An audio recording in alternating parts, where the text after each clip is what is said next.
جڑاوالا میں گزشتہ دنوں قرآن مجید فرقان حمید کی بے حرمتی کے بعد پیش آنے والے واقعات، پیش آنے والے صحنات انتہائی افسوسناک اور ناقابل برداشت ہیں۔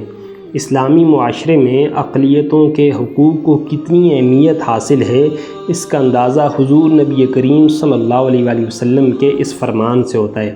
آپ صلی اللہ علیہ وآلہ وسلم نے ارشاد فرمایا، خبردار جس نے کسی اقلیتی فرد پر ظلم کیا یا اس کا حق غصب کیا یا اس کو اس کی استطاعت سے زیادہ تکلیف دی یا اس کی رضا کے بغیر اس کی کوئی چیز لے لی، تو اللہ کے نبی صلی اللہ علیہ وآلہ وسلم نے ارشاد فرمایا تو بروز قیامت میں اس اقلیتی فرد کی طرف سے اس مسلمان کے خلاف جھگڑا کروں گا۔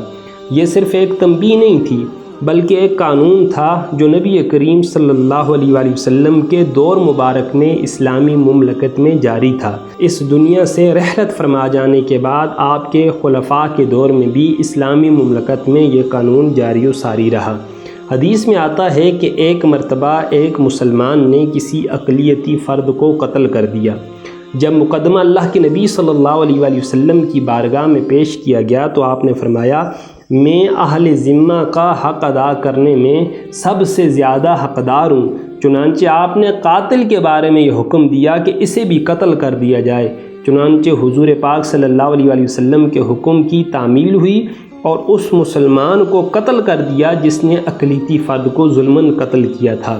اور حضور پاک صلی اللہ علیہ وآلہ وسلم اقلیتوں کے بارے میں ہمیشہ مسلمانوں کو تنبیہ فرمایا کرتے تھے۔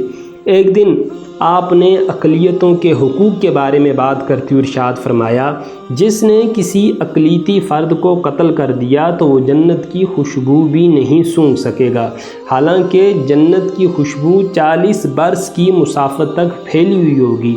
تو یہ تنبیہ میرے آپ کے لیے اور تمام امت مسلمہ صلی اللہ علیہ وآلہ وسلم کے لیے ایک روشن دلیل ہے کہ اسلام اقلیتوں کو کتنے حقوق فراہم کرتا ہے۔